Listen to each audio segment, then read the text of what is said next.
Bonjour, aujourd'hui on va traiter le chapitre 4, fonction visuelle. Donc c'est le dernier chapitre de la partie maths 1, donc tous les chapitres suivants de ce semestre concerneront la partie maths 2 et l'UE maths 2 du coup. Alors, regardons, on va commencer pour commencer le chapitre sur les fonctions visuelles, je vais d'abord vous définir ce qu'on appelle des fonctions réciproques. Ça va nous permettre de construire beaucoup des fonctions visuelles qui vont venir dans la suite de ce chapitre.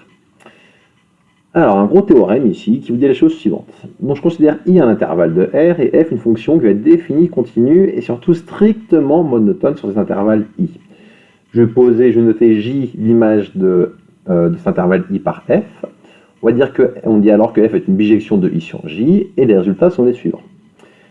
Il existe alors une fonction définie sur J à valeur dans I. Donc là, F était définie sur I à valeur dans J, là la fonction que je définis là, ça va être l'inverse, ça va être défini sur J à valeur dans I. On l'appelle fonction réciproque de F, on la note F-1, écrit comme ça. Et cette fonction, qu'est-ce qu'elle vérifie? Quand je fais la composée de F-1 avec F, je retombe sur le X de départ, sur ce qu'on appelle la fonction identité. Si je prends un X dans I, et si je prends un Y dans J, je vais avoir cette fois-ci F composé avec F-1, calculé en Y, ça vaut Y, donc ça donne l'identité. En quelque sorte, ce qu'on peut dire par là, c'est que la fonction réciproque va, en quelque sorte, entre guillemets, annuler l'effet de la fonction de base. Donc les fonctions réciproques, la fonction réciproque f-1 est donc définie, continue, et de même sens de variation que f sur j, qui vaut donc f de i, comme je l'ai posé avant.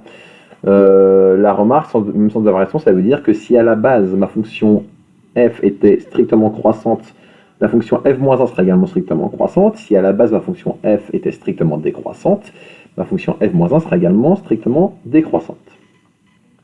Si je suppose de plus que ma fonction f au départ elle est dérivable, alors f-1 est dérivable partout, sauf en fait là où la dérivée de la première fonction, de la fonction f, s'annule.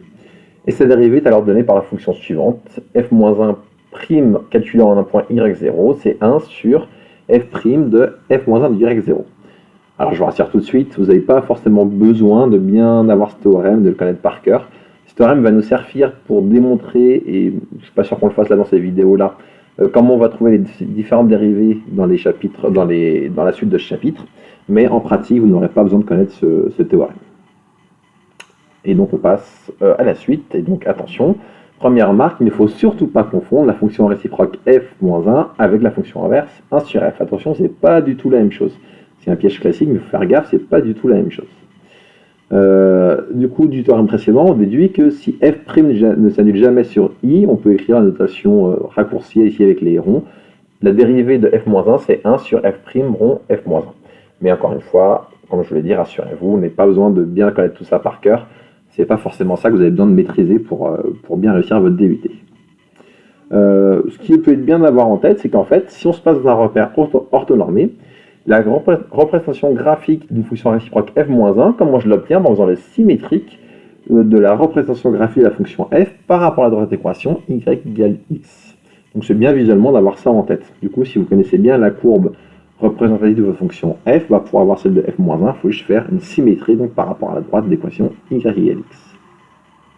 Un exemple classique, la fonction racine carrée est la fonction réciproque de la fonction carrée sur 0 plus l'infini. Pourquoi? Vous savez tous que si on le prend dans le bon sens, si je fais racine, donc je prends ma fonction x au carré, qui est croissante de 0 plus l'infini dans 0 plus l'infini. Du coup, si je considère que des nombres positifs, je sais que racine de x au carré, ça vaut x, et que si je prends la racine de x et que je l'élève au carré, ça donne x aussi. Attention, c'est valable que sur 0 plus l'infini. Je te sur ce genre de choses un peu plus tard. Du coup, grâce à ça, première grande famille de fonctions qu'on va construire, ce sont les fonctions qu'on appelle racine énième. Je considère un n en antinaturel positif non nul, et je considère la fonction f indice n qui est un nombre x associé x puissance n. Donc en gros, c'est rien d'autre que la fonction puissance n. La fonction elle est continue, elle est dérivable, et elle est strictement croissante sur R+. Donc si je considère que le côté 0 plus l'infini, les fonctions puissantes sont strictement croissantes. Et sa dérivée est non nulle, sauf en 0. Donc à part en 0, la dérivée de cette fonction, elle est non nulle. Du coup, par la définition suivante, on définit la fonction qu'on appelle racine énième, comme étant la fonction réciproque de la fonction fn qui est là. Donc pour tout x positif, la notation dans un premier temps, c'est, vous prenez la symbole racine carrée, vous mettez un n dessus, donc ça se note racine énième de x, et ça c'est ce qu'on pourrait noter du coup, la fonction réciproque de la fonction fn définie ici. Propriété, Comme ma fonction fn est continue, bah, la racine énième l'est aussi.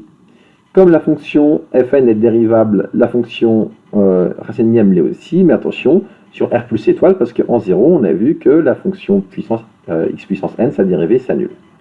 Et donc la dérivée va être ainsi, elle vaut ce qui est écrit ici, donc on le retrouve avec les théorèmes précédents, comme je vous l'ai dit, vous n'avez pas besoin de le connaître par cœur, et là je ne vous l'ai pas mis en rouge parce que retenez pas cette formule-là, retenez ce qui va venir tout de suite. Donc, qu'est-ce qui va venir tout de suite? Pardon, j'ai oublié une chose. Comme les fonctions étaient strictement croissantes, la fonction réciproque est également strictement croissante sur R+. Alors on peut observer la chose suivante, c'est que, du coup, de par la définition, si je prends un nombre strictement positif, alors je prends la racine énième de a et je l'élève puissance n, ça donne a. C'est la définition de fonction réciproque. Grâce à ça, je peux noter, si je prends une notation plus classique, plus facile, a puissance 1 sur n à la place de racine énième de a. Pourquoi? Parce que si vous donnez les puissances, si j'ai a puissance, de façon générale, a puissance m puissance n, ça devient à faire le produit. Et du coup, avec cette notation-là, quand j'élève à la puissance n, ça me donne bien a puissance 1 sur n à la puissance n qui vaut a. Et grâce à cette notation, qu'est-ce que j'obtiens? En remplaçant avec ce qu'on avait avant, j'obtiens la formule qui est ici, et surtout, je ne vais pas insister sur celle-là, mais sur ce qui est ici en rouge. On peut donc généraliser. Qu'est-ce qu'on avait déjà vu? On avait déjà vu que la dérivée d'une fonction puissance, donc dérivée de x puissance r, c'est r fois x puissance r-1. Nous, on l'avait vu au chapitre précédent, avec r qui était un entier, on l'avait noté n dans ce cas-là. Donc pour n en entier positif, on avait vu que c'était vrai. Cette égalité, elle est vraie pour tout x réel. Si je suppose maintenant que mon r est un entier négatif, dont z privé de n, ça veut dire je suppose que c'est un entier, mais je prends que les entiers négatifs, dans ce cas-là, cette égalité est toujours vraie, mais attention, elle n'est pas vraie en 0. Donc elle est vraie partout, sauf en 0. Et je peux du coup continuer cette égalité, grâce à ce que je viens de voir ici, au cas où ma puissance n'est pas un entier, mais est un rationnel non nul. Et du coup, ce qui va se passer, c'est que dans ce cas-là, l'égalité reste valable, mais ce coup-ci, attention, elle est valable uniquement si je prends des réels positifs et différents de 0, donc des réels strictement positifs. Donc cette formule, c'est bien de la retenir, elle est assez utile en pratique. Grâce à cette formule, vous calculez quoi? Toutes les dérivées de x puissance n, ça c'est évident, mais aussi toutes les dérivées de la forme 1 sur x puissance n, et aussi toutes les dérivées de la forme, par exemple, racine carrée de x, justement, vous pouvez retrouver la formule grâce à cette formule qui est ici. Donc si vous retenez celle-ci, et vous êtes capable de l'appliquer et de, par contre, bien faire attention à là où elle est définie, c'est pas partout, en fonction que r soit un entier positif, un entier négatif, ou bien un rationnel. Du coup, dans ce cas-là, il faut faire attention juste à l'ensemble de définitions, mais cette formule est valable, par contre, dans tous ces cas-là. Donc c'est bien de l'avoir en tête et vous évite d'apprendre par cœur plein d'autres formules. Passons maintenant aux fonctions logarithmes. Alors, d'abord le logarithme népérien. On appelle fonction logarithme népérien la fonction f définie sur r plus étoile et qui vérifie la chose suivante. Je la définis de telle sorte qu'en fait, je dis que la dérivée de cette fonction f, elle vaut 1 sur x pour tout x strictement positif, et je pose f de 1 égale 0. En faisant ça, on a parfaitement défini une fonction, et on annote cette fonction ln. On verra au semestre suivant, semestre 2, que la fonction ln est une primitive, enfin est la primitive, s'annulant en 1 de la fonction 1 sur x définie sur r plus étoile. Donc ça, c'est ce qu'on verra au semestre 2.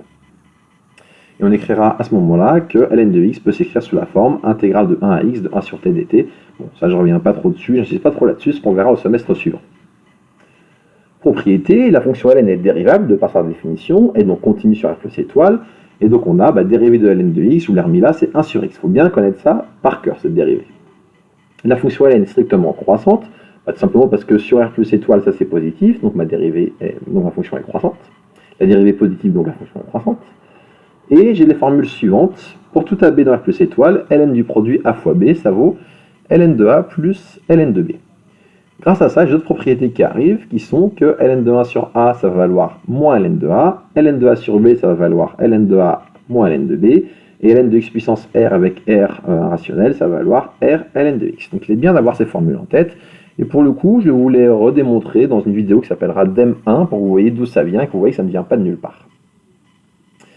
Un exemple, pareil, je n'en dis pas plus, ça sera un exemple qui s'appellera exemple 1, je vous ferai une vidéo sur cet exemple.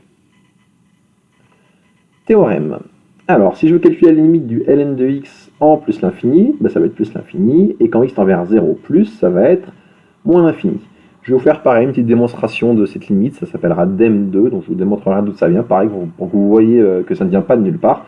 En fait, sur cette fonction logarithme népérien, je vais grosso modo quasiment tout vous démontrer. pour que vous ayez une idée d'où viennent ces formules. Je vous rassure, vous n'avez pas besoin de connaître les démonstrations, c'est vraiment plus pour votre culture générale, votre culture scientifique, pardon, que je vais vous démontrer tout ça. Par contre, ce que vous devez absolument connaître, ce sont les résultats. Donc les formules qui étaient avant en rouge, et ce théorème aussi, vous devez bien connaître ses limites. Alors l'idée de la preuve, je n'insiste pas là-dessus parce que je vais vous faire une vidéo. Donc quand je vais vous faire une vidéo, pas besoin que j'insiste sur l'idée de la preuve ici, je préfère en faire une vidéo. Corollaire, grâce à ça, je me dis que la fonction Ln est une bijection de R plus étoile sur R. Donc elle est strictement monotone sur R plus étoile, et elle est continue, donc j'ai une bijection de R plus étoile sur R. Pourquoi sur R? Parce que en 0, elle tend vers moins l'infini, et en plus l'infini, elle tend vers plus l'infini. Une autre proposition, théorème de croissance comparée, qu'il est aussi très utile de connaître en pratique. Donc si vous avez la limite quand x tend vers plus l'infini de ln de x sur x puissance r, regardons, de base ça fait du plus l'infini sur plus l'infini, donc forme indéterminée. Mais en fait ici, la limite va être 0. Regardons ici, quand x tend vers 0 plus de x puissance r fois ln de x puissance r ça tend vers 0, ln de x ça tend vers moins l'infini, donc 0 fois moins l'infini, de base c'est une forme indéterminée, mais ici on va avoir une limite qui va faire 0. Ce que vous pouvez retenir intuitivement, c'est qu'en fait, quand vous avez une indéterminée entre un ln et un polynôme, ou même de façon générale avec une puissance de x, ce qui va l'emporter, c'est la puissance de x. Pourquoi ce théorème s'appelle croissance comparée? Parce que justement, les puissances de x vont croître beaucoup plus vite vers ln de x vers plus l'infini, par exemple, et du coup, ça veut dire que quand je calcule cette limite, c'est le x puissance r qui va l'emporter, et donc j'ai un plus l'infini plus grand au dénominateur qu'au numérateur, et ça me donnait, comme j'ai quelque chose de plus grand en bas, une limite de 0. Ici, pareil, le 0 qui vient du polynôme, de la fonction puissance, va être plus important, plus fort que le moins l'infini qui vient du ln. Et donc ma limite, c'est 0. Donc je répète ma phrase, ce que vous devez retenir, c'est que quand vous avez une indéterminée avec un logarithme et une puissance de x pour des limites, c'est la puissance de x qui va l'emporter. Complément représentatif de la fonction ln, c'est bien de l'avoir en tête. Donc comment on a obtenu ça? Je vais vous dire une petite bêtise, je vais vous parler de la fonction exponentielle, mais qu'on va définir après. Donc là, retenez ça, hein. Donc on voit bien qu'en 1, elle vaut 0. La limite en 0 plus, c'est moins l'infini, et ça va croître assez doucement vers plus l'infini en plus l'infini. Dernière proposition utile sur le logarithme népérien, si je veux calculer des composés. La dérivée de ln de u, alors soit vous apprenez ça par cœur, soit vous retenez mes histoires de composés. Je vous rappelle, je vous avais dit, quand vous dérivez une composée de fonction, vous dérivez d'abord le cœur, donc dérivée de u, c'est u', puis vous dérivez l'extérieur, dérivée de ln, ça ferait du 1 sur u, et du coup, ça vous donnait du u' sur u, pour tout x dans i. Donc soit vous retenez ça par cœur, soit vous êtes capable de la retrouver grâce au chapitre précédent, où on a vu de façon générale les formules de dérivées des composés de fonctions. Et donc ça permet de calculer plusieurs exemples donc, que je vous mettrai sur une vidéo. Donc là, on aura l'exemple 2, ici l'exemple 3, et enfin ici l'exemple 4. Donc je vous mettrai des petites vidéos avec ces différents exemples. Pour terminer cette première partie de cours, le logarithme de base A et cette partie sur fonction logarithme. Donc si je considère A un élément positif, non nul et différent de 1, on appelle fonction logarithme de base A, qu'on note log indice A. Tiens, j'ai une faute de frappe ici, il faudra que je la change. L'application définie sur R plus étoile par la chose suivante. Log indice A de x, c'est ln de x sur ln de A pour tout x positif, strictement positif. La fonction logarithme de base A est dérivable, et si je calcule la dérivée, je vais obtenir c'est 1 sur x ln de A. J'en dis donc qu'elle est strictement croissante si A est strictement plus grand que 1, et strictement décroissante si A est strictement plus petit que 1. C'est une bijection de R plus étoile sur R, et on va avoir les formules suivantes, les mêmes que pour le ln, pour le coup, hein, donc je vous en parle pas plus. Et ce qui est intéressant, quels sont les logarithmes qu'on va le plus utiliser? Alors si A égale E, on verra plus tard ce que c'est que E dans la section suivante, le logarithme de base E, c'est le ln de façon classique. Si A égale 10, on part de la fonction logarithme décimale et on utilise uniquement la notation log.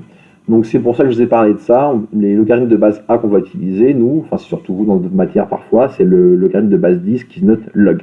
Donc ne pas confondre le ln qui est le logarithme népérien et le log qui est le logarithme de base 10 qui correspond à pas moins ln mais avec un facteur 1 sur ln de 10 qui fait changer un peu.